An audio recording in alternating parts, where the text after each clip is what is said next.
So this week's episode of Jobless Reincarnation kind of starts, I would say, the first chapter of the adventure side of the story. And with it, brought about some interesting moral dilemmas, especially considering there is a bit of a headbutting situation between Rudy as well as Ruijerd, and honestly, wasn't expecting it, but it was pretty fascinating. I mean, it seems like the direction they're going for the foreseeable future is that any time there's any point that Rudy could take a detour off the path that God probably wants him to take, or one of the gods that they want him to take, it seems like there will be a situation where he dreams and he has a conversation. The first of which was, hey, you should talk to this character and trust this character and walk with this character. The second of which is take a job finding cats, which no one in their right mind would ever do so unless they literally couldn't make money elsewhere. So to have the situation where at first I was like, oh, okay, they're building up this whole like lost cats, secretly like they're kidnapping literal tigers and lions and bears, oh my, by the looks of it. I thought it was quite interesting, and when you see the three walk down, you see this one girl who looked a lot more timid than the other two. So I thought maybe the reason why like there was like this push to go find cats was specifically so like maybe you could free this one girl because maybe she was doing things not that she wanted to do, but because like a gun was pointed to her head. Instead, you get this much more interesting situation where Ruijerd ends up killing one of them because they kicked a child, which goes completely against his moral compass, and Rudy has his first taste of blood. And not only that, he has his first taste of seeing what this man is capable of, and he's very fearful of that, and he tries to shut it down. But there's definitely this conflicting ideas of belief, where for someone like Ruijerd, an evil person gets killed. Rudy is saying that's not how he wants to go. And it's going to be a very interesting, I think, evolution for Rudy's character, because this is a world where it pretty much is kill or be killed. There's obviously rules, there's obviously like foundations that are there, but when you have like petty criminals who give you no choice but to slash a head off, you're going to get away with it pretty easy compared to the modern day, where maybe you might just have to bribe a guard or have a casual chit-chat. You won't have to go through probably an entire court of law, so to speak. The idea of them butting heads and the idea of Rudy actually, I would say for the first time in 10 episodes, really putting his foot down and saying this is how it's going to be. It was almost like a light switch went off. Not that his entire character changed, but he really has changed how he's interacting. Compared to the beginning of the episode, it's pretty cute, it's very comfy. I mean, we go from changing up his hair color to buying Eris a nice little gift that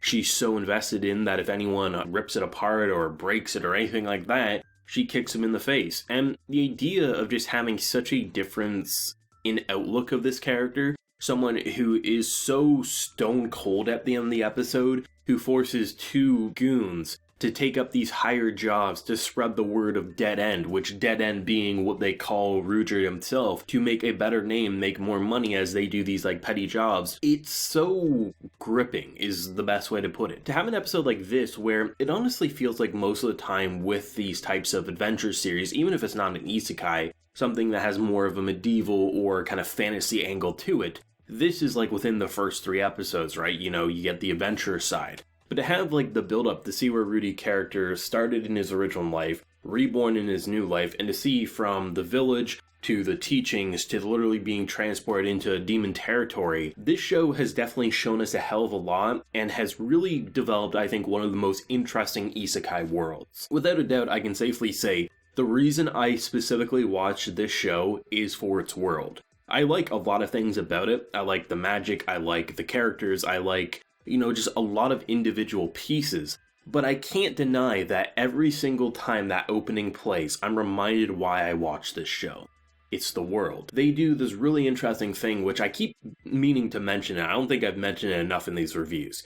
The opening's always there. I've seen some people say, oh, I'm really excited to see when we get the opening. The opening plays every week. The difference is rather than taking time, a minute and a half out of the episode, they have the song play alongside slice of life scenes. Generally, it's just characters interacting with their world. In this episode, with a brand new village, a brand new location, we watch all the demons interacting as this beautiful song plays. Every time I look at the scenery in the show, I'm never just saying this is a backdrop. I'm saying this literally looks like a believable setting that monsters and demons, whatever you want to call these creatures, are interacting with, live with, actually are a part of. It never just feels like a generic backdrop. They feel just as interesting as the crazy character designs. And I mean, we have a character who's literally just a talking horse in this episode, but I can safely say, there's a lot of memorable things outside of just having a talking horse in this show. I definitely think the trio's interactions in this episode were probably some of the sharpest and strongest we've seen. I really specifically like Eris and how she was like very connected to the gift that Rudy got her,